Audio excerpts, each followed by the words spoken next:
Salut toi, qui que tu sois. Je m'appelle Manon, je suis la maman d'une merveilleuse petite fille de 2 ans et je suis de celles qui pensent que chaque maternité, chaque parentalité est unique et que toutes méritent d'être racontées. Alors ma mission autoproclamée est simple, amener ces histoires jusqu'à tes oreilles avec le plus de diversité possible pour que, peut-être, une d'entre elles t'aide, te booste, t'apaise, te rassure ou te bouleverse, voire même tout ça à la fois. Je te souhaite donc la bienvenue dans Première Couche.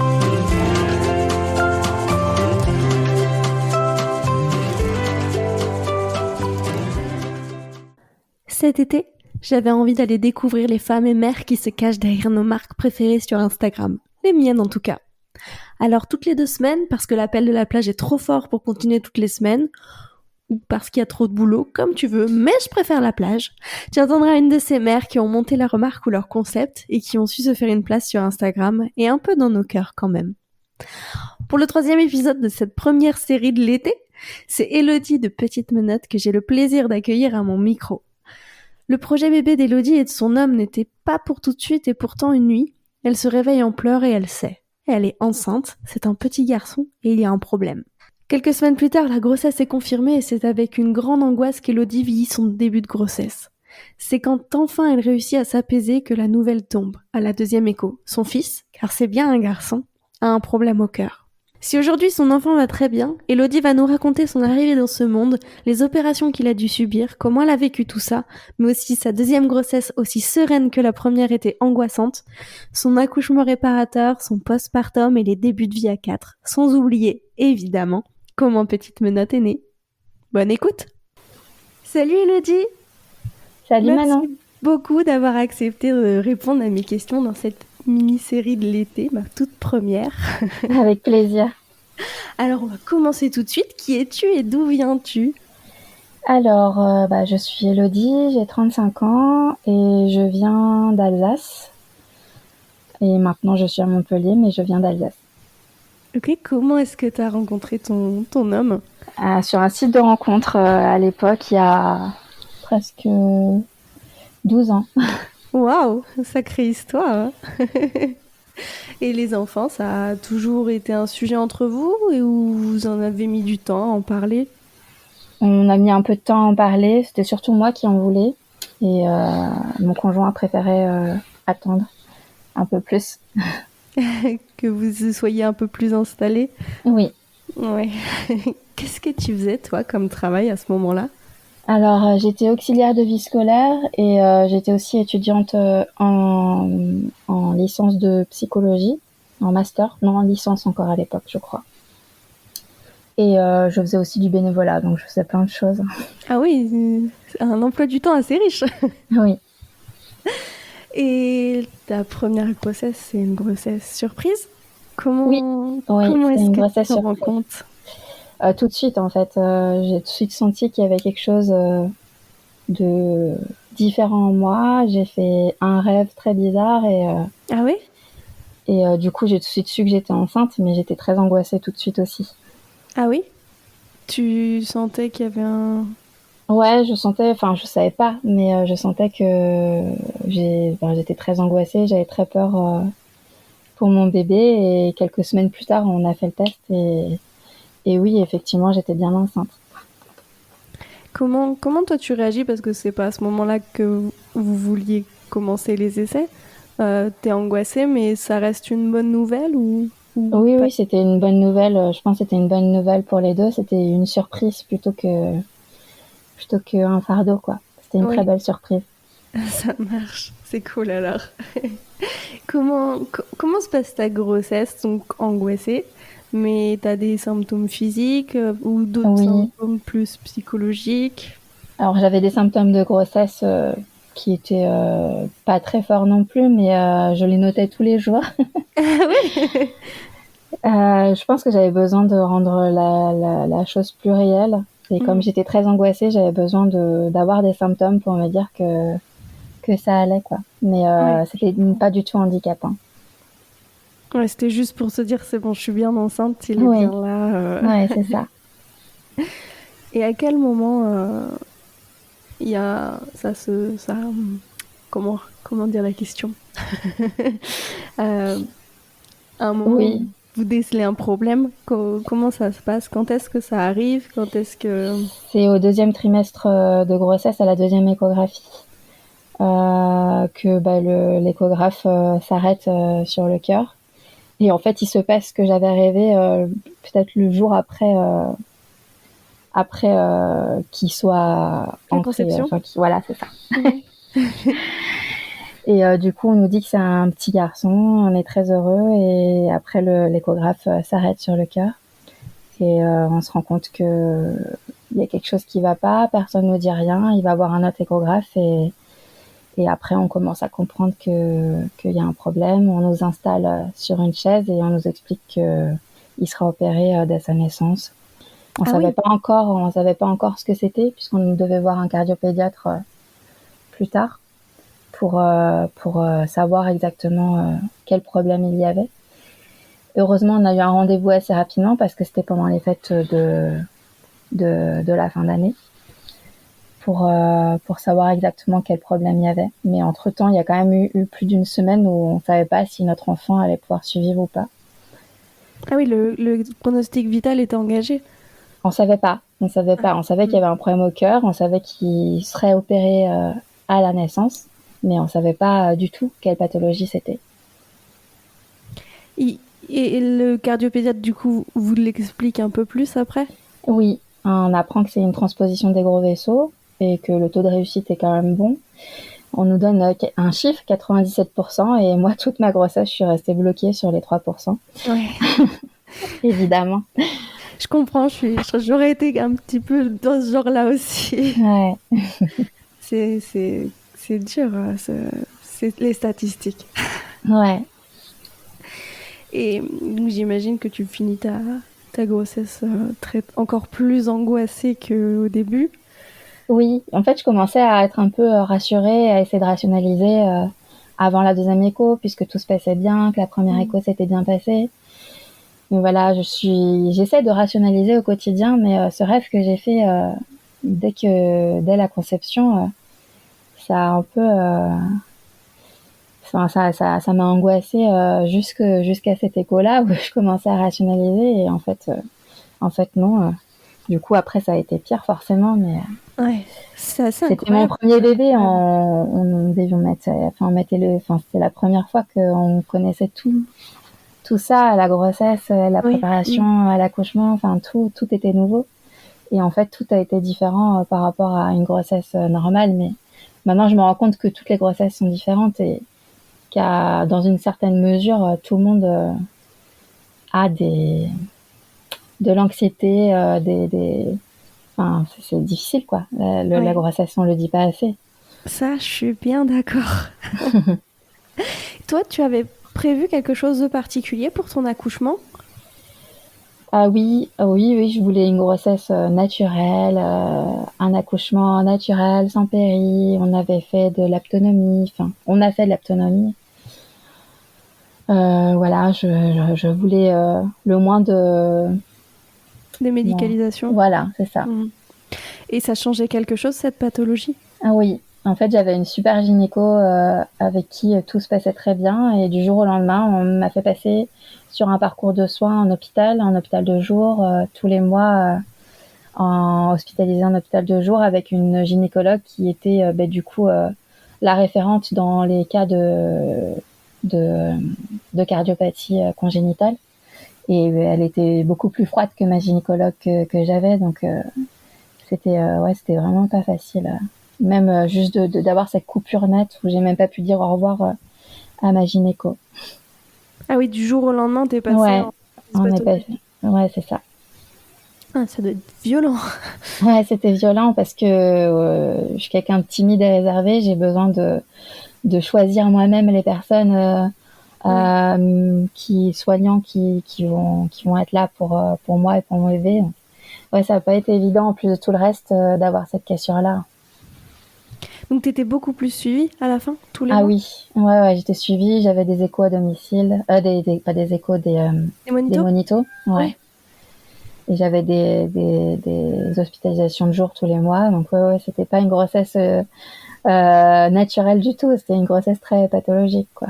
Ouais, alors Et déjà, une grossesse, c'est compliqué. En plus, première grossesse, Ouais. c'est la découverte et en plus de ça, waouh, sacrée arrivée dans la maternité. Ouais. Et alors, cet accouchement, comment il Euh, s'est déroulé? un matin, je me suis réveillée et je pensais avoir perdu du liquide amniotique. Enfin, je pensais commencer à percer la poche des os. Mmh. Du coup, on est allé à l'hôpital parce que c'était un jour avant sa date prévue. Et c'était juste avant le 1er mai, en fait. Et moi, je commençais à vraiment flipper, à me dire est-ce que il sera bien pris en charge, parce qu'il devait aussi avoir une petite intervention dès la naissance, dès les premières heures. Et Ah du coup, oui. on allait à l'hôpital. Et alors nous, on a la chance à Montpellier d'avoir pu ne pas être déclenché, parce que dans la plupart des villes, des grandes villes autour de nous, j'étais sur un forum en fait de gens qui allaient vivre la même chose ou qui avaient vécu la même chose, ils étaient déclenchés en fait. Et OK. nous, comme on est à côté on n'est pas loin du CHU, on a pu choisir de ne pas être déclenché. Donc ça, c'était déjà Ah, c'est cool. super. Vraiment, j'avais vraiment besoin de ça. Mmh. Du coup, voilà, on va à l'hôpital, on nous dit, on teste le liquide, on dit que c'est pas ça, et après on nous dit bon ben quand même, ça serait mieux de le déclencher. Il va bien, mais voilà, les équipes vont être débordées bientôt. On va vous déclencher. Donc je commençais à m'y faire. Et 2 heures après, la gynécologue vient et nous dit non, finalement, on va pas vous déclencher. Clairement, on sentait que c'était lié plus à des problèmes pratiques qu'autre chose. Donc moi, je commençais Oui. à m'y faire. Et en fait, non. Donc j'étais assez contrariée. Enfin, c'était difficile de se préparer pour repartir. Donc on est reparti et en fait, les contractions ont commencé quelques heures après, quoi, quand on est rentré à la maison. Au final, Ouais, tu as dit: «Non, j'accoucherai aujourd'hui, c'est ça. quoi qu'il arrive». Ah, il me semble en plus que le 1er mai, c'est le jour où tous les internes changent Ouais, et c'est compliqué dans les hôpitaux apparemment à ce moment-là. ouais. Donc du coup, il a accouché avant le 1er mai. Je voulais pas qu'il accouche le 1er mai. Donc il a accouché le 30 avril.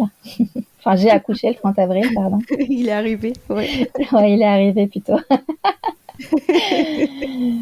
Ouais. Comment ça s'est passé du coup, tu es retournée à l'hôpital? Ouais, en fait, il y a la maman de mon conjoint qui est venue en fin de journée. Moi, j'étais dans la baignoire parce que j'avais mal. J'avais mes Oui. contractions, donc il allait chercher sa maman et moi, j'ai pas mangé. Je suis allée me coucher et je me suis réveillée dans la nuit. Et les contractions étaient vraiment très rapprochées, donc on est parti à l'hôpital. Et à la base, je voulais pas de péri. Pendant longtemps, j'ai pas, enfin pendant longtemps, jusqu'à que vraiment les contractions soient très rapprochées, j'ai pas pris de péri. Et quand j'ai commencé à sentir que je pouvais plus communiquer avec mon bébé, je me suis dit qu'il fallait que je prenne la péri, pas pour plus souffrir, mais pour pouvoir avoir une connexion avec lui et pas. C'était nos derniers moments, je voulais pas, j'avais besoin, je savais pas combien de temps il allait vivre. C'était important pour moi de garder une connexion, donc j'ai fait la péri et du coup ça a arrêté un peu le travail à ce moment-là, Ah oui? comme pour beaucoup de femmes, quoi. Oui, Donc j'ai fait apparemment. la péri dans la nuit, je sais plus quelle heure il était, peut-être 4 ou 5 heures du matin. Quand même. Ouais. Et lui, il est arrivé à 11h. Alors 11h24 théorique, mais moi je sais que c'était 11h23. C'est juste qu'ils étaient trop Oui, focalisés sur le bébé pour regarder l'heure, quoi. ouais. Et ils l'ont pas emmené tout de suite? Tu as pu le Si. rencontrer? Alors, Si? alors ils l'ont emmené dans une salle à côté. Heureusement, toutes les équipes étaient là. Il était 11h23, c'était nickel. Il y avait tout le monde. C'était pas en pleine nuit, donc tout se passait bien. C'était avant le 1er mai. C'était pas en pleine nuit, donc moi j'étais contente. Il Je a me suis choisi dit son que, moment. voilà, je me suis dit, je sais qu'il aurait eu toutes les équipes possibles, même un 1er mai à 2 heures du mat, mais j'étais rassurée quand même que de savoir que c'était juste comme il fallait, quoi. Il a Mmh. attendu que toutes les équipes étaient complètes et tout, donc voilà. Donc c'était un mal pour un bien que la péri ait arrêté le travail, quoi. Ouais. Ouais, ils te l'ont présenté quand même? Alors on l'a quand même tout de suite emmené dans la salle à côté pour qu'il puisse bien respirer, lui donner l'oxygène, vérifier sa saturation, etc. Et ensuite, oui, on me l'a amené. Mais moi, pendant toute cette période, je l'entendais pas pleurer. Et j'avais la sage-femme qui restait à côté de moi. Je m'en rappellerai toute ma vie. Elle s'appelait Amélia. Et même quand il pleurait, j'entendais pas et je faisais que de pleurer parce que je pensais qu'il était plus là, quoi. Et elle arrêtait pas de me dire, il a pleuré, il est vivant, il a crié, il va bien, jusqu'à que je l'entende, en fait, parce que je pense que j'étais un peu dans un état second. Fallait que tu le constates par toi-même. Ouais. Et du coup, après, on me l'a mis sur moi quelques secondes. Je lui ai fait écouter sa petite musique et après, on l'a emmené faire sa manœuvre de Rashking. C'est une opération, enfin, une intervention qu'on fait passer par le nombril et qu'on remonte jusqu'au cœur, où on fait gonfler un ballonnet pour pouvoir, comment dire, je me rappelle plus exactement parce que ça fait longtemps, mais en gros, c'est pour qu'il puisse avoir le cœur gauche et le cœur droit qui puissent communiquer et oxygéner son cœur et tout le reste des organes, du coup. D'accord, ok. Voilà.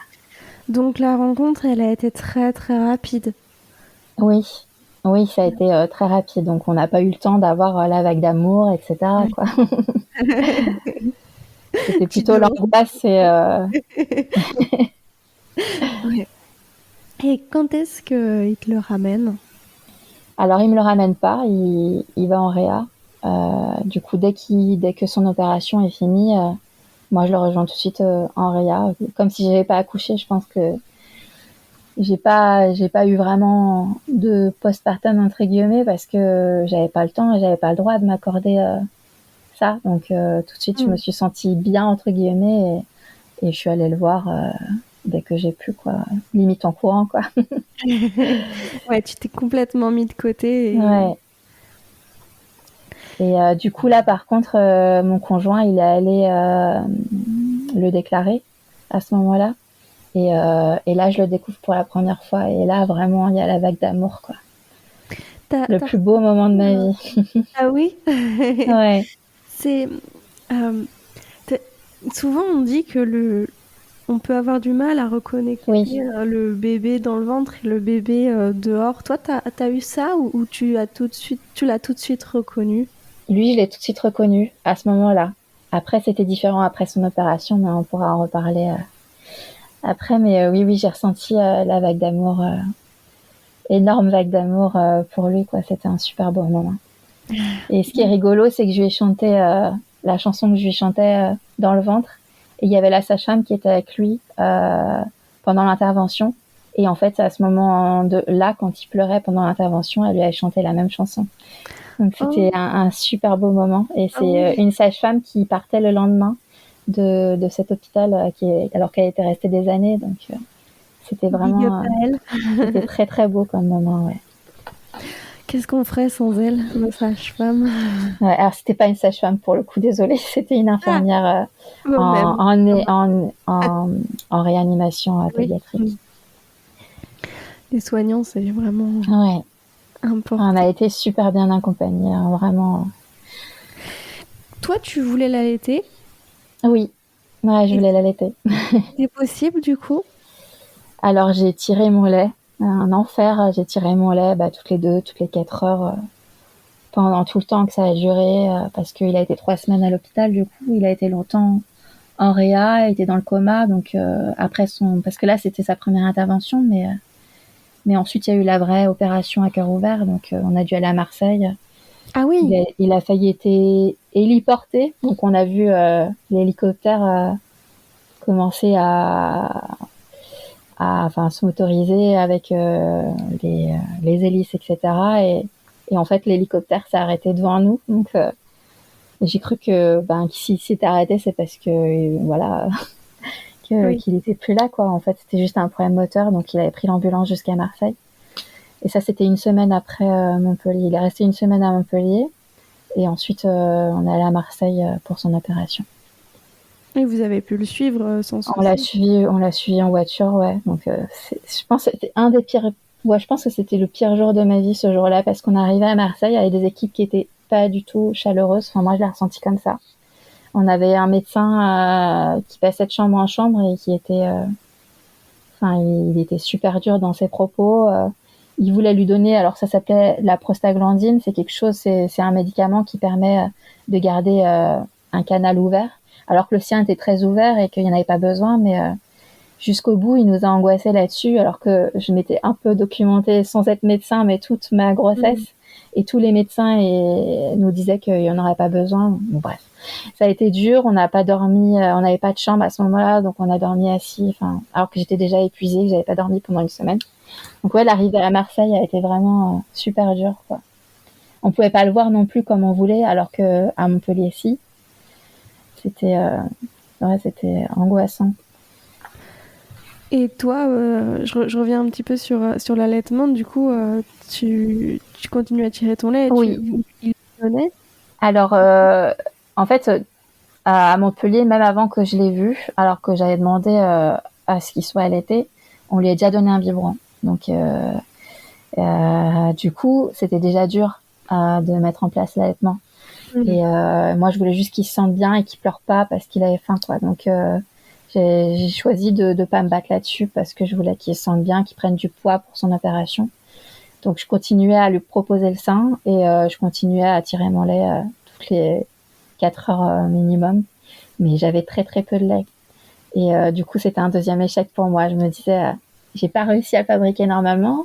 J'arrive pas à fabriquer du lait. Enfin, voilà. Mais je me suis, j'ai continué à essayer. Jusqu'à ces 9 mois. J'ai arrêté à ces 9 mois. Mais tout le temps de notre allaitement a été vraiment très compliqué.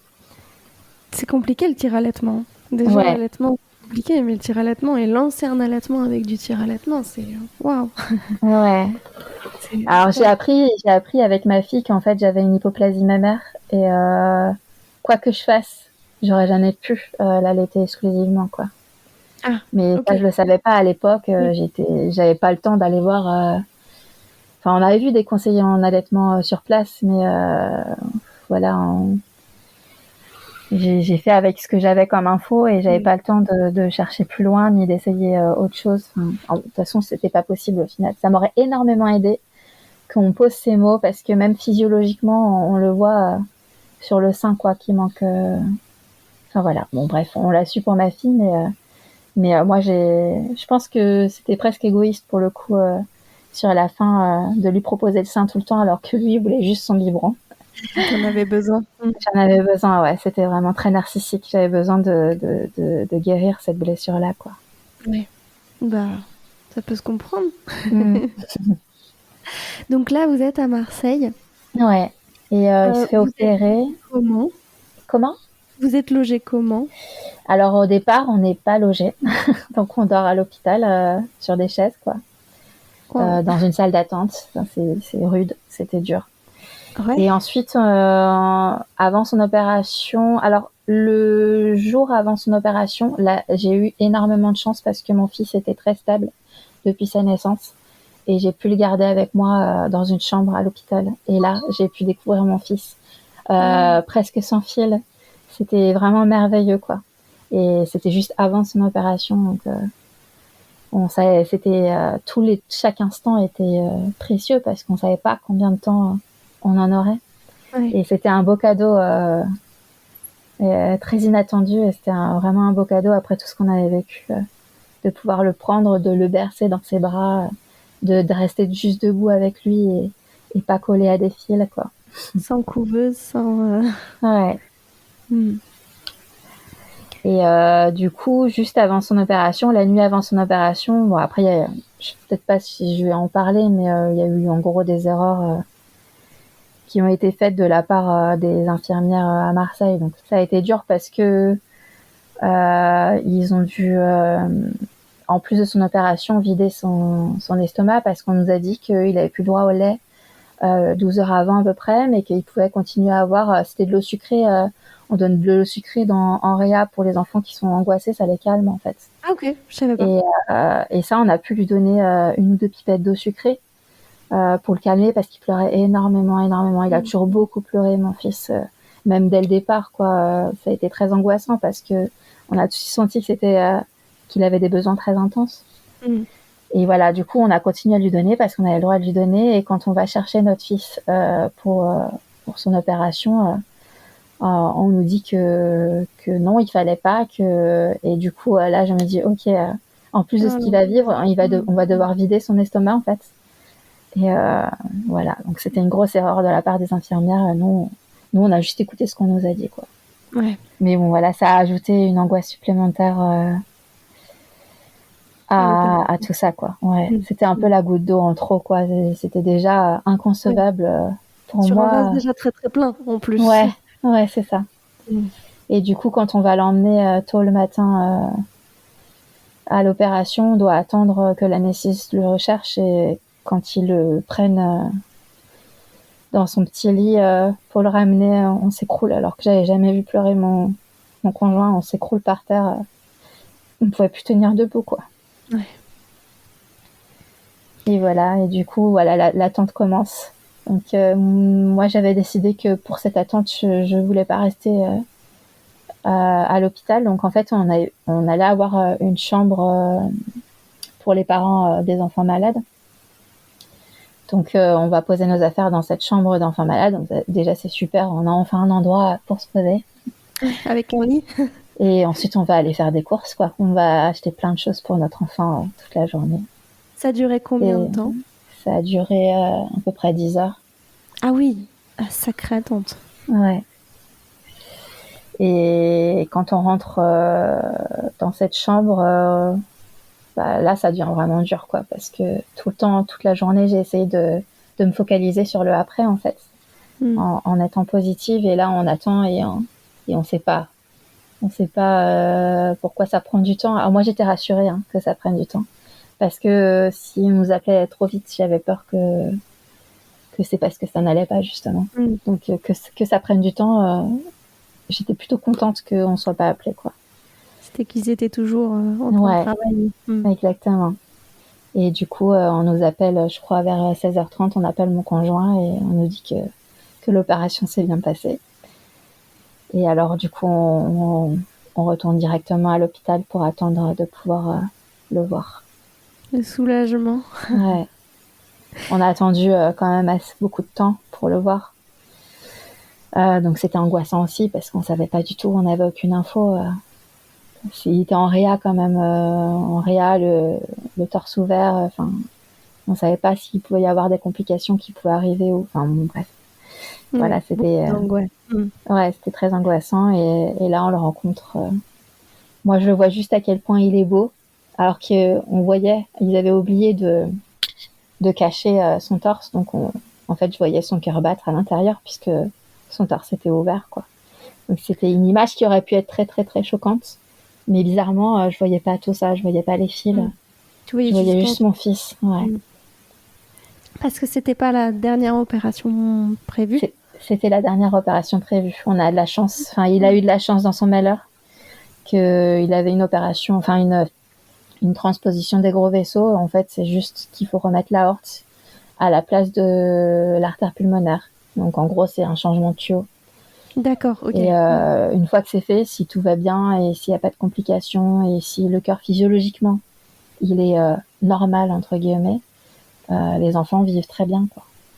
Et la période sensible, c'est vraiment les complications qu'il peut y avoir suite à cette opération qui est très grave. Ça peut toucher le cerveau, le fait qu'on arrête le cœur, qu'on le passe sous circulation extérieure parce qu'ils vont lui arrêter son cœur.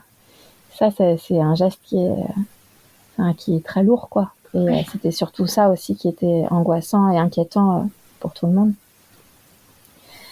Mais ça s'est bien passé. Ça s'est bien passé. Il a été un peu plus d'une semaine en réanimation. C'est fou à quel point les bébés et les enfants se remettent vite d'opérations si lourdes, alors qu'en tant qu'adulte, on en met des mois, on a des rééducations. Enfin, voilà, il a mis plus d'une semaine. Ça a été très dur quand même un peu cette semaine-là parce que moi je me comparais aux autres parents et aux autres enfants sur le groupe sur lequel j'étais sur Facebook à l'époque. Chaque jour en plus ou chaque complication, petite complication en plus, c'était je me disais que c'était une victoire, mais moins une victoire parce que c'était. Maintenant, c'est ridicule, mais à un jour près de sortie en réa, j'ai l'impression que c'était un jour de plus qu'on me volait. Enfin, c'était. Hmm. C'est pas ridicule. T'as J'étais à fait fleur comme de t'as peau, pu. quoi. Ouais, Bah oui, c'est un moment hyper difficile. ouais. Voilà, donc il a eu enfin, il a eu quand même beaucoup de bips qui ont sonné, des choses. Il a eu du mal à se défaire des médicaments, donc il tremblait parce qu'il était en manque. Enfin, il y a eu plein de choses quand même qui ont été difficiles. À un moment donné, il avait beaucoup sonné aussi, et en fait, c'était juste un problème. Enfin, c'était juste les capteurs qui étaient mal mis, donc voilà, il y a eu Hmm. beaucoup d'inquiétudes, mais il y a un moment en réa dont je me souviendrai, c'est qu'il y a des clowns qui sont venus en réanimation pour lui chanter une toute petite berceuse toute douce. C'était Oh, chouette. magnifique. Et c'était d'autant plus magnifique qu'à l'époque, j'étais aussi clown à l'hôpital, en fait. Ah oui? Ouais, pour les enfants malades. Une Et jolie du coup, ouais, façon ouais, de voir ce que tu apportais aux autres. ouais, c'était un très beau moment. Et Hmm. ensuite, il est sorti. Et c'est quand il est sorti de réanimation qu'il a ouvert les yeux, qu'il était encore sous oxygène, mais il avait juste les lunettes. Il avait plus tout le matériel autour. Que je me suis rendu compte que mon fils était blanc, avait les yeux noirs, avait des cheveux clairs, alors que à Montpellier, il était voilà, il était un peu pas gros, mais enfin c'était un petit bébé bien rempli quoi, avec des cheveux foncés et des yeux, ben on voyait pas trop parce qu'en fait c'était hyper tamisé à Montpellier, on était Hmm. comme dans une petite bulle. Et à Montpellier, à Marseille, toutes les lumières étaient, enfin, toutes les fenêtres étaient ouvertes et là, par contre, j'ai pas reconnu mon fils, quoi. Et, euh, et j'ai vu une psy pour ça parce que on l'appelait toujours Pépin en fait quand il était dans mon ventre, c'était mon petit Pépin. Et là, pour moi, c'était plus mon petit Pépin, quoi. C'était juste mon fils Nathanaël. Et c'était juste Nathanaël, c'était même pas mon fils. Il y a eu Hmm. vraiment une dissonance, quoi. J'arrivais pas à mettre l'image de mon bébé qui était malade avec mon bébé qui a été opéré et qui était plus malade, quoi. Je pense que j'ai tellement investi le fait qu'il était malade dans mon ventre et j'avais tellement peur de le perdre que cet après-là, je Ça a m'y été étais pas difficile. préparée. Hmm. Ouais. La redescente. Ouais. Alors Le- qu'il allait bien, quoi. Et j'ai culpabilisé de pas le reconnaître et d'avoir Ouais. mis du temps à me rendre compte que oui, c'était. En fait, c'est comme si j'avais un deuil à faire de ce bébé qui était malade, en fait. Ce petit pépin qui était sans cicatrice aussi, puisque là, il avait une grosse cicatrice sur le torse. Ouais, ça a été comme un deuil à faire, en fait, de ce bébé qui était en moi, qui était malade. Hmm. Et je pense qu'il y a aussi le fait qu'on le voyait pas beaucoup, qu'il a été beaucoup manipulé, que c'était la coqueluche des infirmières qui le prenaient dans les bras. Et moi, j'avais juste besoin que personne le prenne, que personne le touche, mais je savais que si personne le touchait, eh ben, il était plus là, quoi. Donc voilà, j'ai eu besoin de recréer le lien avec lui après. C'est tout un travail Ouais, par lequel passe d'ailleurs beaucoup de mères, hein. ouais, La création du lien, c'est pas forcément ouais, c'est pas inné, clairement. inné. Ouais. Voilà, exactement. Et alors, quand est-ce que vous rentrez à la maison? Du coup, je suis à Marseille et mon fils pleure beaucoup sur ses biberons. Je sens que quelque chose ne va pas et je le dis au service cardio en pleine nuit. Et on remet ça sans arrêt sur le fait que je sois une mère anxieuse, angoissée pour mon enfant. Ah ouais? Ouais. Et du coup, on me fait voir. Enfin, on demande à une infirmière de la PMI à venir chez nous une fois qu'on est rentré à la maison pour voir Hmm. si tout se passe bien. Donc voilà, on rentre à la maison et quelques jours plus tard, il y a cette infirmière qui vient à la maison alors que c'était déjà angoissant et mon fils continue à pleurer, pleurer sur ses biberons, pleurer au sein. Pendant des mois, il va pleurer tout le temps en fait. Et pendant des mois, je vais dire à cette infirmière, à la pédiatre, au cardiopédiatre qu'il y a quelque chose qui va pas, quoi. Et on m'écoute pas, on regarde son cœur, on s'extasie sur son cœur parce qu'il va bien. Et en fait, pendant tous ces mois, mon fils avait une allergie aux protéines de lait de vache et un reflux gastro-œsophagien très important. Mm. Et en fait, moi, j'en pouvais plus. Au bout de, je pense, de 2-3 mois, je pense que je suis tombée en dépression parce que je voulais juste que mon fils parte et que je parte avec lui parce qu'il pleurait tout le temps. Et personne tout le monde nous disait que c'était normal. J'étais une première maman. Je savais pas ce que c'était. Un enfant, ça pleure, madame. Enfin, voilà, tout ce qu'on peut entendre. Oh là là. Mm. Et voilà, on a mis 9 mois à avoir, à en gros, taper sur la table pour pouvoir avoir un diagnostic, quoi. Effectivement, il était bien allergique et il avait des reflux, donc on a eu de l'Inexium. C'est un médicament qui traite ça. Et du jour au lendemain, ça a été fabuleux. Il a arrêté de pleurer et tout était facile, quoi. Et là, j'ai enfin pu apprécier d'être mère, quoi. Ouais, c'est incroyable. Enfin, Ouais. ça me mettra toujours autant en colère, je crois, les soignants qui n'écoutent pas les mères. Ouais, surtout les primipares, les premières mamans. Enfin, quand on devient maman pour la première fois, on nous infantilise énormément, quoi. Si on n'est même pas dans le domaine, en plus de ça, même en étant dans le domaine, j'imagine, voilà, on pense qu'on peut nous donner des leçons, nous dire comment faire, mais en fait, souvent, une mère ou un père sait s'il y a quelque chose qui va pas. Voilà. C'est quand même nous qui connaissons le mieux nos enfants. Ouais, enfin, ouais, c'est clair. Évidemment, on n'est pas médecin, évidemment, mais ne serait-ce que écouter. Ouais. Ça devrait Après, on a eu des excuses de notre cardiopédiatre parce que nous, on le voyait pas beaucoup et il est vraiment génial, notre cardiopédiatre, enfin, son cardiopédiatre. Mais lui aussi, il a dit c'est des pleurs de décharge le soir et tout, mais nous, il pleurait pas juste le soir, il pleurait à chaque biberon, quoi. Les biberons, ça prenait 3 heures, enfin 3 heures, j'exagère, mais ça prenait énormément de temps, il buvait quasiment pas, mais comme il grossissait bien, malgré qu'il mangeait très peu, on s'inquiétait pas, quoi. C'est bien s'il s'est excusé, enfin c'est rare. Oui, on lui a expliqué et il a dit oui. En plus, par rapport à son opération, au-delà du fait que ça pouvait être physiologique, puisque notre fille aussi ensuite a eu un RGO, ça peut aussi être lié à l'opération, parce qu'avant son opération, il pleurait beaucoup, mais pas sur ses biberons comme il a pu le faire ensuite. Donc voilà, je pense que c'était multifactoriel le fait qu'il avait un gros reflux, mais il était très visible son reflux, quoi. Donc il avait tous les symptômes finalement, et malgré ça, on l'a pas vu alors qu'il était beaucoup suivi. Donc voilà, on a eu des excuses et c'était super de les avoir. Je lui en veux pas, j'en veux plus à d'autres pédiatres, mais à lui, je lui en veux pas. Il ne voyait pas beaucoup. Ta dépression, tu vas voir un psy ou Oui, alors en fait, j'ai vu un psy, comme j'étais déjà dans le domaine des études de psychologie, je savais qu'il y avait des psys dans certains services et dès qu'on a su pour la pathologie de mon fils, j'ai demandé à voir quelqu'un à l'hôpital. En fait, je l'ai demandé le jour où on nous a demandé si on pouvait faire une amyosynthèse. Et pour moi, c'était pas préconisé parce qu'il avait juste une pathologie, c'était la TGV, il y avait rien d'autre associé. Donc la myosynthèse, enfin voilà, la cardiopédiatre était d'accord avec moi.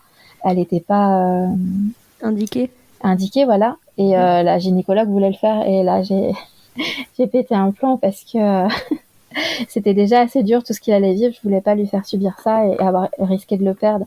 Et là, j'ai demandé ce jour-là à voir la psychologue. Et du coup, on l'a vue pendant plusieurs mois, même après la naissance. Elle était vraiment géniale. Ouais. Ouais, c'est chouette. Ça, on le sait pas toujours, mais il faut pas hésiter à demander à voir le psy de l'hôpital. Ils en ont à l'hôpital, mais on nous le dit pas forcément. Et moi, si je n'avais pas su, j'aurais pas pu bénéficier de ce suivi gratuit en plus à l'hôpital, quoi. Ouais, malheureusement, il n'y a pas toujours des places et des fois, c'est. Oui, il y a ça aussi. C'est toujours le même problème, mais effectivement, c'est important de savoir que ça existe. Oui, oui. Du coup, nous, on l'a vu plusieurs fois pendant ma grossesse et aussi plusieurs fois après, notamment pour travailler ce lien-là que j'avais eu et que j'avais perdu une fois que mon enfant a été opéré. Donc, c'était super important. Je pense qu'on aurait pu faire sans, mais ça nous a vraiment, tous les deux, ça nous a vraiment aidé, je pense. Ouais. Surtout moi. Ouais, c'est trop important. Ouais. Je suis d'accord. Donc la vie reprend son cours, Voilà. entre guillemets, parce que reprend son cours avec un bébé, c'est quand même plus la même vie, mais Et oui, oui, ça... on trouve nos repères, tout va bien. Alors moi, à ce moment-là, je travaille pas. J'ai pris un congé à JPP. C'était un peu le cadeau du fait qu'il ait été opéré. J'ai pu avoir un an avec lui sans pression financière puisque ce congé à JPP était, enfin, on nous rémunérait chaque mois pour que je puisse le garder à la maison. Alors, AJPP, ça Alors, je veut sais dire plus quoi? comment ça s'appelle, mais en gros, c'est pour s'occuper d'un enfant malade. Ok. Comme la collectivité, c'était allocation journalière de présence parentale. Comme la collectivité n'était pas indiquée au moins la première année pour lui, parce que même s'il allait bien avec son opération, il valait mieux éviter les maladies. Du coup, euh, du coup, j'ai pu avoir ce congé avec lui, voilà. Hmm. Ok, Qui est, cool. Un an. ouais, un an, ouais. Alors comment, euh, avant d'avoir mon fils et même quand il était dans mon ventre, pour moi, il était hors de question d'arrêter mes études, d'arrêter de travailler, d'arrêter le bénévolat. C'était super important pour moi et avant d'avoir un enfant, on a plein de voilà, on a plein d'idéaux et on va faire comme ça et comme ça et C'est clair. de principes quoi. Et puis l'enfant arrive. Voilà. Et là, j'ai tout lâché. Hein. De toute façon, c'était plus concevable pour moi ni d'aller à l'hôpital pour aider des enfants, ni de continuer mes études, alors que je me préparais à justement aider des parents qui allaient vivre pas ce que j'avais vécu finalement. Donc, ce projet professionnel a été mis de côté. Je pense que je le reprendrai jamais ce projet. Un jour, finirai peut-être mes études, mais avec ce qu'on a vécu, je me sens pas de Hmm. pouvoir avoir les épaules pour aider des parents en deuil ou des parents qui ont vécu ce genre de choses, quoi. Ouais, il y aurait trop de projections, Voilà. trop de Et toi puis voilà, là-dedans. ça, ouais, je préfère me protéger de tout ça. Ouais, je pense que ça serait pas très sain, quoi. Hmm. Alors du coup, qu'est-ce que tu fais après ces un an de congé avec ton fils? Mais du coup, je continue Enfin, de à congé. m'occuper de lui. Je fais un peu de bénévolat. J'ai repris un peu le bénévolat en tant que clown hospitalier, mais je pense que c'était pas une bonne idée parce que le jour de ma reprise, je suis allée dans le service cardio, donc là où mon fils était hospitalisé Wow. et en fait, je suis tombée dans la chambre où il était avec un bébé qui a été opéré aussi, donc c'était vraiment pas pertinent du tout d'avoir commencé par ce service-là. Donc Oui, rapidement, compliqué, ouais. j'ai arrêté ça aussi. J'ai aidé un petit peu des parents qui allaient vivre la même chose dans l'association Petit Cœur de Beurre, donc l'association qui aide les parents et les enfants qui ont une cardiopathie congénitale et les adultes. J'avais besoin de le faire à l'époque. J'avais besoin de rendre l'appareil en fait Hmm. par rapport à tout ce que moi ça m'a apporté. J'avais besoin de ça. Et quand mon fils a eu 2 ans, il y avait une course des héros à Paris. J'avais récolté de l'argent sur cette course et du coup on y allait avec mon conjoint et en fait ma fille s'était logée quelques jours avant en moi. Donc quand on marchait sur cette course des héros avec mon fils, c'était un peu comme une page qui se tournait quoi. J'avais besoin de tourner la page. J'avais beaucoup parlé de la cardiopathie, j'avais beaucoup parlé de ça avec un psychologue. J'avais beaucoup parlé sur les réseaux sociaux. J'avais beaucoup aidé d'autres parents qui allaient vivre ça et ouais, de marcher sur cette course des héros, c'était un peu comme tourner la page et plus et passer à autre chose et arrêter Hmm. de parler de cette cardiopathie qui était derrière nous puisque mon fils allait bien quoi et ma fille était dans mon ventre. Donc c'était une nouvelle surprise? Non, en fait, Non, ouais, pas mon cette fils fois. a eu 2 ans et juste après son contrôle chez le cardiopédiatre annuel, il nous a dit qu'il allait super bien et que son cœur était comme un cœur normal et j'étais tellement soulagée que que voilà, on s'est dit qu'on voulait un deuxième enfant et au moment où on s'est dit on voulait un deuxième enfant, bah ma fille dès la première fois, hop, ok. Du coup, elle est tout de suite, elle s'est tout de suite installée, quoi. On n'a pas trop eu le temps d'y réfléchir. On l'a Sympa. dit une fois et c'était bon, quoi. On a Ouais, eu pas beaucoup de d'attente. chance. Ouais. Ouais, on a eu beaucoup de chance. Et du coup, cette grossesse, elle se passe comment? Super sereine. Et pourtant, Ah oui? j'en voulais pas un deuxième jusqu'à ces 2 ans. Et je me suis dit que j'étais pas capable de revivre ces angoisses-là. Parce que bien avant Hmm. qu'on sache que mon fils allait mal, j'étais très très angoissée en fait pendant ma grossesse. Et en fait là, non, tout de suite j'ai été super sereine. Et le jour après qu'elle soit installée en moi, j'avais acheté une petite barboteuse et un petit t-shirt matchy pour aller avec son frère. Et je savais que c'était une fille, quoi. Comme je savais que mon fils était un garçon. Pourtant, j'essaie d'être quelqu'un de rationnel, mais vraiment, T'es tout ce très qui a intuitive. entouré, ouais, Hmm. tout ce qui a entouré ma grossesse, ça a été des évidences, quoi, pour moi. Ouais, il y a des mères comme ça, moi je Ouais. trouve ça incroyable. C'était évident pour moi que c'était un garçon et qu'il allait avoir un problème au cœur, puisque je l'avais rêvé. Je m'étais réveillée en pleine nuit en pleurant et en disant à mon conjoint, je suis sûre que je suis enceinte et je suis sûre que ça va mal aller.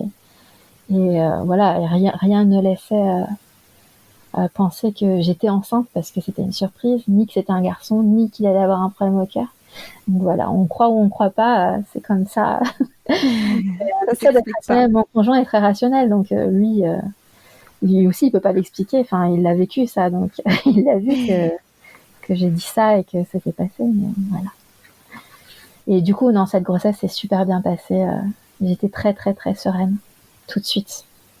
Et j'avais pas peur et j'ai vraiment profité de ma grossesse, quoi. Génial. Ouais. Ça aurait pu être. On aurait pu penser que Oui, ce serait moi aussi, différent, la mais pas du première. tout. Ouais. C'est Non, chouette ça. ouais, j'étais très sereine. Et du coup, j'ai pu retrouver ma gynécologue. Ah oui, la fameuse. Ouais, ouais.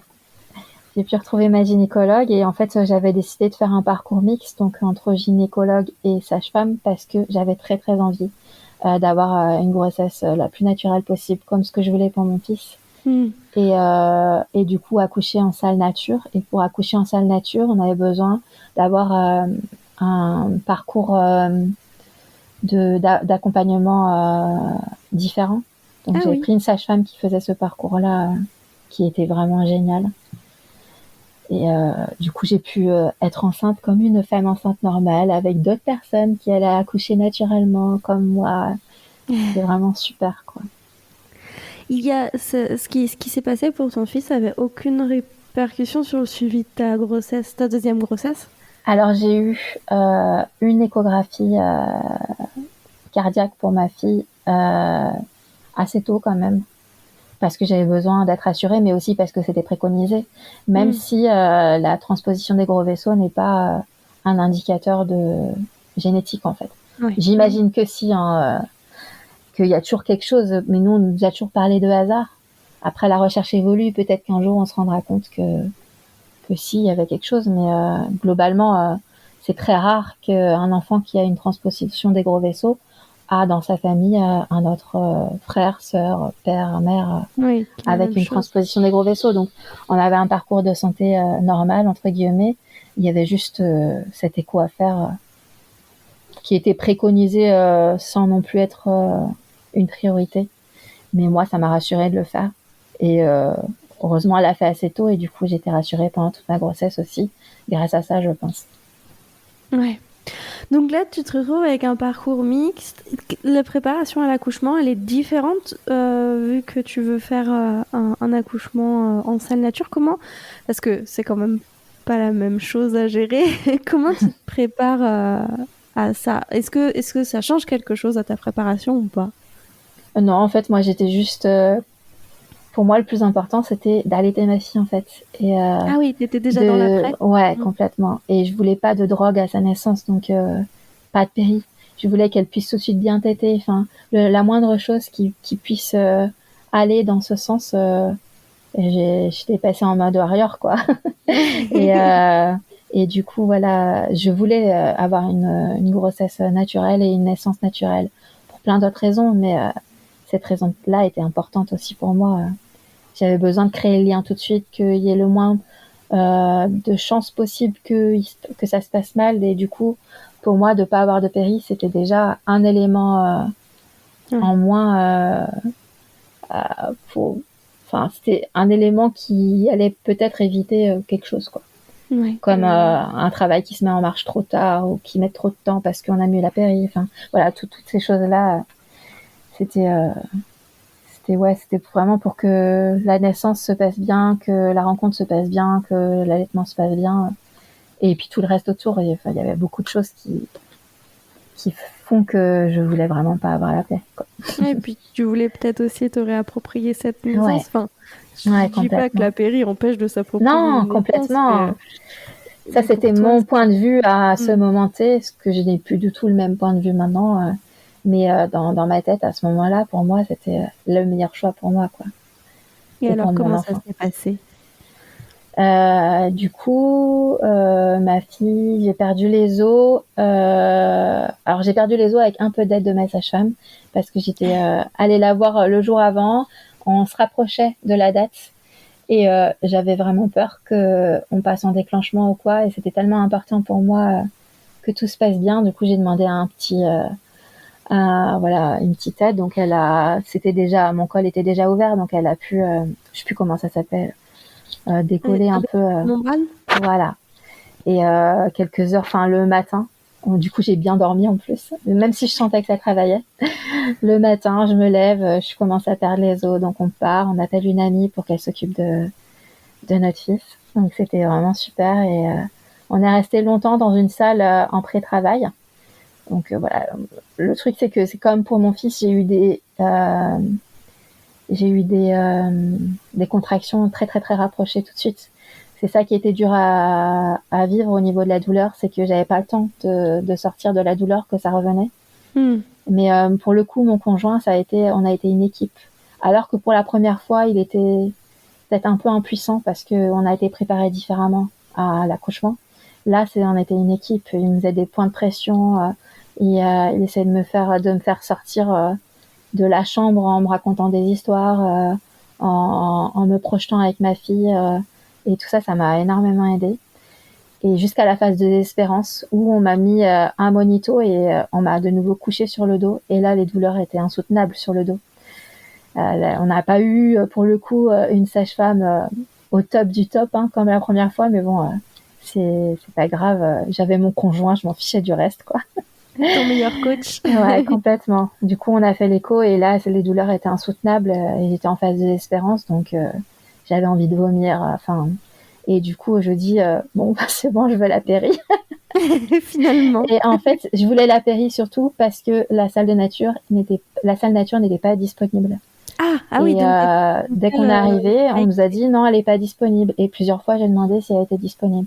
Et quand on va dans la salle, juste à côté de la salle nature, où on me prépare pour faire la péri, mon conjoint dit mais la salle nature est disponible, pourquoi et tout ça. Et en fait, je pense que la sage-femme qui s'occupait de nous ne voulait pas aller dans la salle nature et c'est ce qu'on a vu après. Elle savait pas où étaient les affaires dans la salle nature. Enfin, ça l'a Ah oui, saoulée, d'accord. elle gueulait un peu. Et du coup, mon conjoint a insisté. Moi, j'étais au bout de ma vie. Je me sentais trop mal dans cette petite salle chauffée. J'avais envie de vomir. Et du coup, on a pu aller dans la salle nature. Il m'a un peu coaché pour me dire, allez, vas-y, il reste pas longtemps. Et du coup, on est allé dans la salle nature. Et là, ça a été beaucoup plus facile. Tout a été plus facile à gérer, quoi. On Mais avait en fait, plus elle était d'espace. disponible. Elle était disponible. Alors peut-être qu'elle n'était pas disponible au moment où on est arrivé, mais en tout cas à ce moment-là, elle était disponible. Et malgré le fait qu'on a dit qu'on la voulait quand même et qu'il fallait nous dire si elle allait se rendre disponible, on nous l'a pas dit et on était prêt à me faire accoucher dans une salle à côté. Enfin, je comprends pas. Incroyable. Voilà. Avec ce qu'on avait vécu, ils connaissaient notre projet, je trouvais ça un peu. Bref. Et du coup, j'ai bipé plusieurs fois dans la salle parce que deux fois, je pense, non 3 fois peut-être, je sais plus. Parce que je sentais que mon bébé arrivait et on était du coup vers la douche, je perdais du sang, etc. Et jusqu'au moment où ma gynéco arrive Ouais. Elle arrive et en fait, c'est elle qui va m'aider qui va me guider à faire sortir mon bébé, quoi. Donc c'était vraiment super en fait, elle partait en vacances ce jour-là et elle a attendu que Ah, j'accouche génial. pour partir. Ouais, et du coup, voilà, je me suis installée alors pour le coup comme il voulait. Moi j'étais très bien à quatre pattes, mais pour l'accouchement, on va dire que j'ai choisi mes combats et je me suis mis sur le dos, quoi. Je vois. Mais ça s'est très bien passé. Elle a fait beaucoup plus que ce que j'avais mis dans mon projet, parce que mon projet, c'était surtout avoir une rencontre sans qu'on me prenne mon bébé, quoi. Hmm. Avec le moins de manipulation possible, etc. Et là, je pense elle a tiré enfin, elle a tenu le périnée pour que j'ai pas de déchirure. Donc j'ai eu aucune déchirure. Elle a été vraiment parfaite. Elle a attendu que le cœur, enfin comment ça s'appelle, Le cordon arrête que de le battre? cordon arrête de battre vraiment longtemps. Elle m'a montré le placenta. Enfin, elle a fait beaucoup plus que ce que j'imaginais, alors que de base, je pense qu'elle n'a pas une sensibilité aux accouchements naturels aussi importante que moi je l'avais, quoi. Et Même elle a suivi. ouais, elle m'a suivi plus. Donc la sage-femme qui était là pour moi, voilà, c'est pas la meilleure des rencontres, mais tout le reste, mon conjoint plus la gynéco à la fin, ça a été Ah, tu devais être énormément en confiance en plus avec ta ouais. chirurgie gynéco. Ah oui, ouais, c'était vraiment super. Elle était vraiment géniale, quoi. Et alors cette rencontre? Ah, c'était super. C'était vraiment super. On a accouché sur une super musique. Après, on lui a mis la musique que je lui faisais écouter dans mon ventre. La vie, c'est quoi de Aldebert. Donc, on a pleuré. C'était vraiment super. On a eu tout le temps qu'on avait besoin. C'était, voilà, c'était un peu, ça m'a un peu soignée. Je sais que qu'un enfant, c'est pas censé soigner une mère, mais pourtant, bah, ça m'a guéri, quoi. Hmm. Et après, on n'est pas non plus tous parfaits et t'avais besoin de tout ça et c'est Ouais, génial que ce se soit ouais, passé exactement comme tu voulais, voire mieux que ce que ouais, tu voulais au final. ouais, ouais, ça s'est super bien passé. Alors l'anxiété est quand même apparue juste après, parce que le lendemain, ils avaient fait les tests. Je sais plus exactement ce que c'était, mais au passage de l'enfant au vagin, mon bébé a eu une bactérie, je sais plus laquelle c'était, mais en gros, il fallait surveiller. Et du coup, on lui a quand même fait des prises de sang. Donc, alors qu'on voulait partir de manière précoce à l'hôpital, on a quand même pu partir de manière précoce, mais ça a été vraiment un combat, quoi. On a dû trouver Hmm. le bon soignant qui accepte de nous laisser passer, parce qu'elle était en bonne santé, mais il y avait quand même ça à surveiller. Et jusqu'à ces 3 semaines, j'ai eu peur chaque jour qu'elle ait une méningite, en fait. Du coup, ça a été super dur quand même. Je pense que le jour de ces 3 semaines de vie, juste après ces 3 semaines, j'ai commencé à être soulagée. Et en fait, ça correspondait exactement au jour où mon fils est rentré de l'hôpital. Donc, je pense que il y a aussi tout ça qui s'est joué, quoi. Ouais. Hmm. Parce que en soi, il fallait surveiller qu'elle aille bien, mais c'était pas du tout des statistiques. Enfin, c'était une inquiétude comme une autre, quoi. Et moi, j'en ai fait toute pendant ces 3 semaines, je vivais que pour ça, quoi. Et en plus, je l'allaitais et elle ne prenait pas de poids. Et ça, on savait pas encore pourquoi. Et c'est à cause de l'hypoplasie mammaire, on l'a appris à ses 10 jours de vie. Et en fait, à un moment donné, elle s'est mise en veille et elle dormait tout le temps, quoi. Donc, et pour le coup, là, j'ai pas écouté les pédiatres, hein. J'ai pris le lait. C'était même pas du lait premier âge, mais je sentais que ça allait mal se passer. Il neigeait partout. C'était l'époque, c'était février 2018. Il y avait de la neige partout à Montpellier, chez nous, et tout était fermé. Les pédiatres, on pouvait pas les voir. Et du coup, je lui ai donné du lait de mon fils à l'époque. Donc c'était du deuxième âge, je crois, parce que je sentais que mon lait lui suffisait plus et je pouvais pas aller Hmm. chercher du lait. Tout était bloqué, les routes étaient bloquées. C'est le C'était pire moment horrible. pour que ça arrive. Ouais, ouais. Elle prenait pas de poids, elle déglutissait très peu, elle mouillait très peu ses couches. Et malgré le fait que je tirais mon lait, que je prenais du galactogène que je la mettais au sein tout le temps, qu'on était allé voir un ostéopathe. Enfin, j'avais pour le coup tout fait pour que tout se passe bien. Et du coup, on allait voir une conseillère en lactation et là, elle m'a dit que j'avais une hypoplasie mammaire et qu'il fallait que je fasse le deuil d'un allaitement exclusif, quoi. Mais tu pouvais quand même allaiter, c'est juste que J'ai tu pouvais allaité, faire ouais. du mixte. C'est ça, j'ai allaité ma fille jusqu'à ses 2 ans et demi. Waouh. Ah Ouais. oui, donc effectivement, tu pouvais allaiter.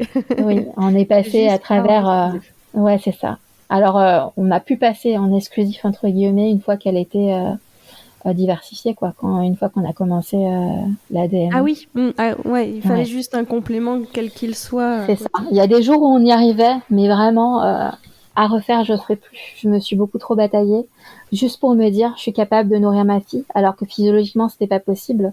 J'ai l'impression de faire tout pour passer au-dessus de la physiologie de mes seins, quoi.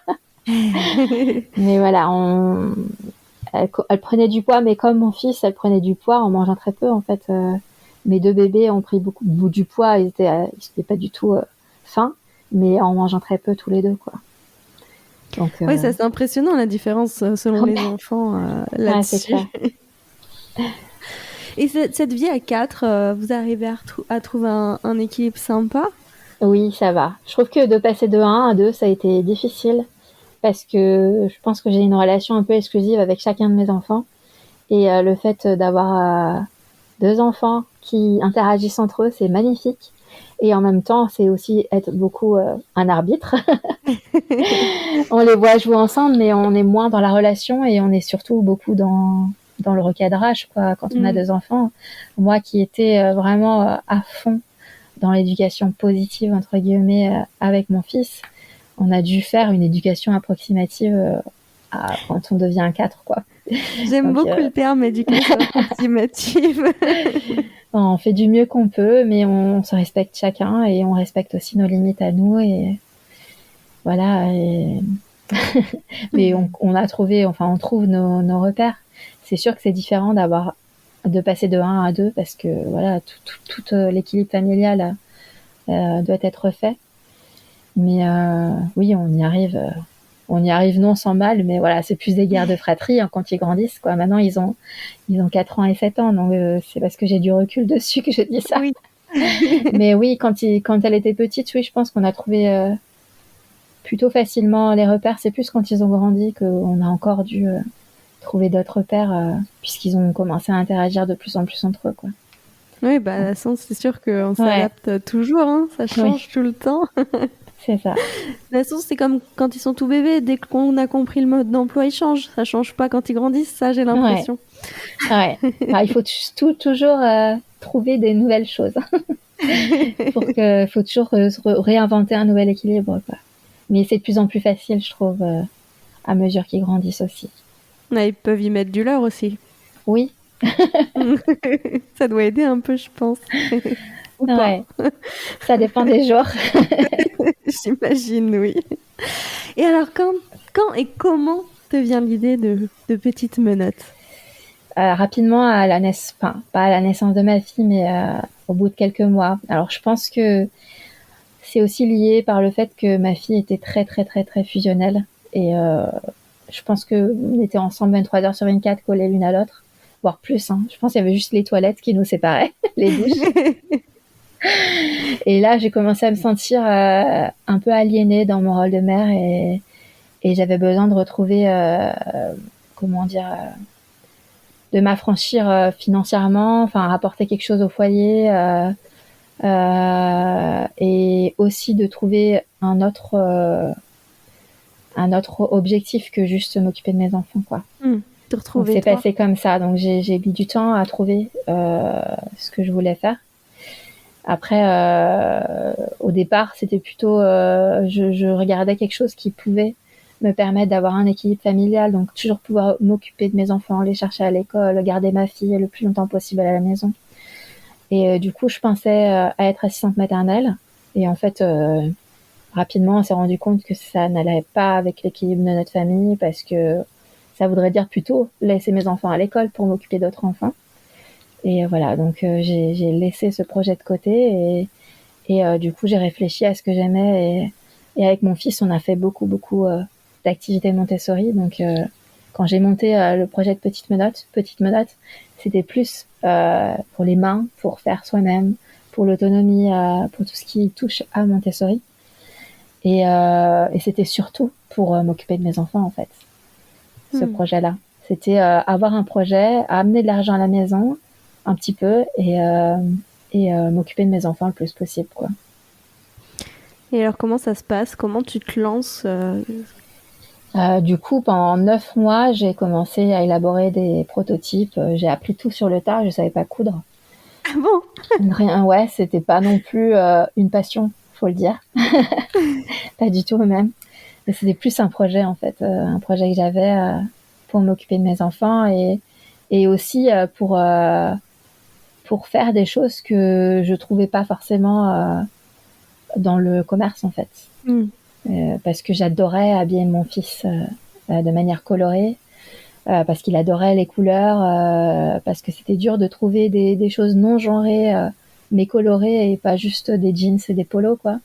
Ouais. Hmm. Et pour ce qui est toutes les activités Montessori, bah voilà, j'avais fait des gants d'apprentissage, donc ça aidait mon fils à se laver tout seul. Les gants étaient à sa taille. Des tabliers pour qu'il puisse se faire à manger avec moi et les mettre et les enlever tout seul. Des éponges, non, les éponges je les avais pas fait encore, mais plein de choses comme ça pour les activités de la vie courante, quoi. Et je trouvais ça bien parce que d'une, ça me permettait, mon projet c'était de m'occuper de mes enfants et de rester à la maison. Et de deux, c'était bien parce que juste rien que pour ma famille, ça pouvait apporter de l'autonomie à mon fils, quoi. Oui. Donc voilà, pendant 9 mois j'ai fait ça, je l'ai maturé et puis après j'ai trouvé le nom Petite Menottes et ensuite je me suis lancée, quoi. Sur Instagram? Ouais, sur Instagram. T'as que J'avais commencé directement sur ouais, Instagram ou... ouais, ouais, j'ai lancé mon site sur enfin mon site, pardon. Alors si j'avais un site internet tout de suite sur Big Cartel, c'est un peu c'est une plateforme très facile, un peu comme Etsy. On met les produits et c'est assez simple d'utilisation. Donc non, j'ai mis mes produits sur le site, mais par contre j'ai lancé Petite Menottes sur Instagram, quoi. Et les ventes étaient uniquement grâce à ce biais-là. Ça a très vite marché. Oui, oui. J'avais fait du stock du coup avant l'ouverture et tout a été parti tout de suite et tout de suite j'ai eu des précommandes énormément et rapidement je me suis sentie submergée par la demande et par l'écho que ça avait alors que bah, je partais de rien. Alors je pense que j'ai eu la chance d'avoir un compte privé sur Instagram où à l'époque je parlais de mon histoire avec mon fils. Et quand ma fille est née, j'ai très peu communiqué dessus. Mais malgré tout, j'avais déjà un réseau de mamans. Oui. Et je Hmm. pense que ça a aidé aussi à lancer Petite Menottes, quoi. C'est tous les gens qui ont gentiment partagé en masse le compte parce qu'ils me connaissaient et qu'ils appréciaient, je pense, notre famille. Mais en même temps, tes créations sont tellement belles. Même sans Merci, te connaître, ça donne envie de le partager. c'est gentil. Donc, comme on disait, tu étais mis sur Instagram. Tu étais déjà dans la sphère maternité d'Insta avec Oui, ce compte privé et tu suivais les grands influenceurs parentalité. oui. Alors c'était en 2015. J'ai l'impression qu'il n'y en avait pas autant que ça. On était vraiment dans l'essor de l'éducation bienveillante. Avec les messages, il faut pas dire non, il faut pas dire si, et beaucoup, c'était encore assez, il y a qu'à faucon, enfin, Hmm. voilà, mais Très binaire. ouais, je trouvais que c'était plus binaire que maintenant, où c'est beaucoup plus de bon sens, voilà, et moi, je pense que j'étais pas à donner des leçons, mais j'étais un peu cette mère qui veut tout bien faire pour son enfant, Hmm. pour son premier enfant, voilà, donc ouais, j'ai connu l'essor un peu de l'éducation bienveillante, je pense, à ce moment-là. Est-ce que ça a changé ton regard ou ta façon de faire ou de te sentir en bien ou en mal sur, Je, je pense que ça avec ton m'a fils? apporté beaucoup de positif. que ça soit juste le soutien que j'ai pu avoir entre parents, parce que il y avait une communauté de mamans avec des enfants qui étaient nés quasiment en même temps, de pas se sentir seule, de sentir une maman normale après avoir vécu tout ça, de partager. Voilà, je partageais beaucoup, alors que maintenant, c'est vraiment très intime pour moi. Je partagerai plus comme j'ai pu partager à l'époque. Ouais, ça m'a fait du bien. Et même l'éducation bienveillante, je m'y retrouvais. Mon fils était un peu le modèle parfait pour l'éducation bienveillante parce qu'il était sage, il était calme, il faisait ses petites activités, il était doué et tout. Donc, donc tout était simple, hein. Quand on a un enfant qui est petit, c'est pas du tout la même éducation qu'on peut avoir, je trouve, quand on en a deux et qui grandissent et qui sont complètement différents, quoi. Après, on s'adapte. Mais moi, ça m'allait très bien de lire des livres et d'appliquer. Ça te rassurait? Je sais pas si ça me rassurait, mais ça m'allait et à mon fils, ça allait aussi. Donc, il n'y avait pas forcément besoin beaucoup voilà, d'ajustements. Il y avait beaucoup d'ajustements à faire parce qu'il est très, très, très, très sensible et il l'est toujours. Mais voilà, je trouvais aussi les roues d'émotions et des trucs comme ça. Donc, ouais, il y avait plein d'outils comme ça que j'ai pu trouver sur la sphère parentale, sur les blogs, etc., qui m'ont beaucoup aidé et je pense qu'ils ont aussi aidé mon fils. Alors, est-ce que je l'ai trop investi peut-être? Mais voilà, sur le coup, ça nous allait très bien. Ouais, t'as fait comme tu l'as senti. Et Ouais. c'est le plus important, je trouve. Wow. Comment est-ce que toi, tu vas aujourd'hui? Ouais, ça va très bien. On commence à trouver un équilibre. Mon conjoint avait arrêté de travailler 1 an pour m'aider dans Petite Menottes parce que ça a beaucoup grossi entre-temps. On est devenu une société, on a un logisticien, on a des ateliers en France et au Portugal. On va avoir un deuxième atelier en France. Enfin, c'est pas nos ateliers, mais c'est des ateliers avec qui on travaille. Donc voilà, mon conjoint m'a aidé pour mettre en place toute la comptabilité, pour trouver des ateliers, pour trouver la logistique. Donc voilà, on commence à trouver un équilibre familial où je suis plus accaparée par le travail comme je l'ai été avant au début de Petite Meute où je cousais et je passais mon temps à faire ça avec un bébé qui était tout petit et un petit garçon de 3 ans, quoi.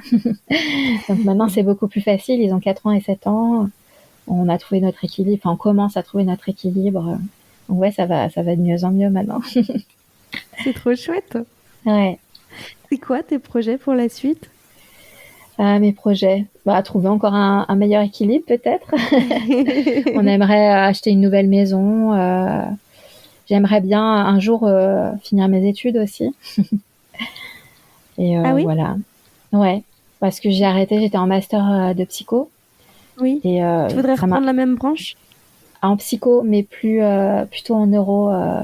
Ce qui m'intéresse maintenant, c'est plus tout l'accompagnement qu'on peut avoir auprès soit des handicaps ou les tests qu'on peut passer pour faire des diagnostics de QI ou autre. Ça me permet d'avoir un peu de recul aussi sur la psycho comme je la voyais avec mon projet pro à l'époque. C'est-à-dire que ça m'intéresse toujours autant, mais je pense que ça m'intéresse encore plus les mécanismes neurodéveloppementaux et cognitifs et neurologiques plus que accompagner au lien ou accompagner au deuil parce que ça veut dire faire des thérapies. Et en fait, je suis pas du tout. Je pense que je suis pas du tout faite pour accompagner des thérapies, quoi. Je vois. Eh ben, sacrée histoire. Je sais pas si tu connais, si tu as déjà écouté le podcast avant aujourd'hui. J'ai écouté un petit peu, ouais.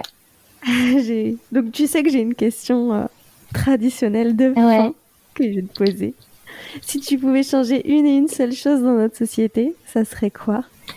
Alors, tu sais que hier soir, je me suis posé la question et je me suis dit que je vais pas analyser ma réponse avant maintenant, parce que c'est une question super compliquée, quoi. Parce que pour moi, la société, il faut pas la changer complètement, mais il faut qu'elle transitionne. Et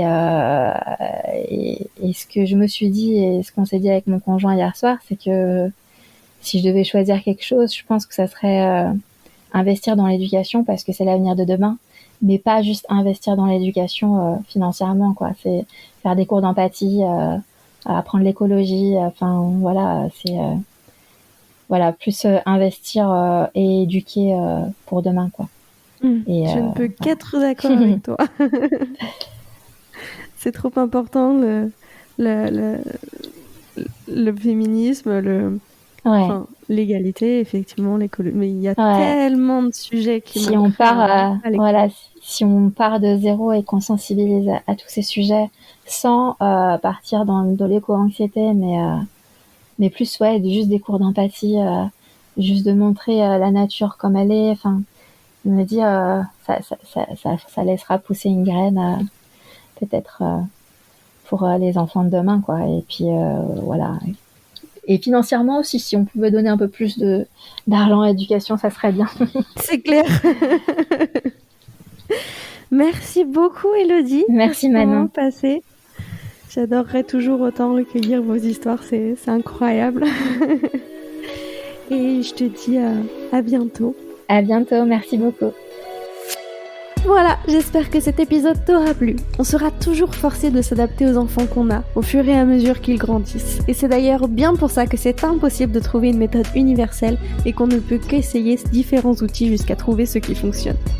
Je tenais encore une fois à remercier Élodie d'avoir accepté de répondre à mes questions, tant je sais que c'est difficile pour elle de parler d'elle. Tu peux d'ailleurs la retrouver sur son compte Insta, Petite Menotte. Quant à moi, je t'attends sur mon Instagram Première Couche Podcast pour discuter de cet épisode. En attendant, si tu veux m'aider à développer ce podcast, tu peux me laisser 5 étoiles sur Spotify et Apple Podcast ainsi qu'un commentaire. Ça m'aiderait vraiment. Mais surtout, tu peux partager cet épisode autour de toi pour que, peut-être, il puisse aider une personne de plus. Sur ce, à très vite!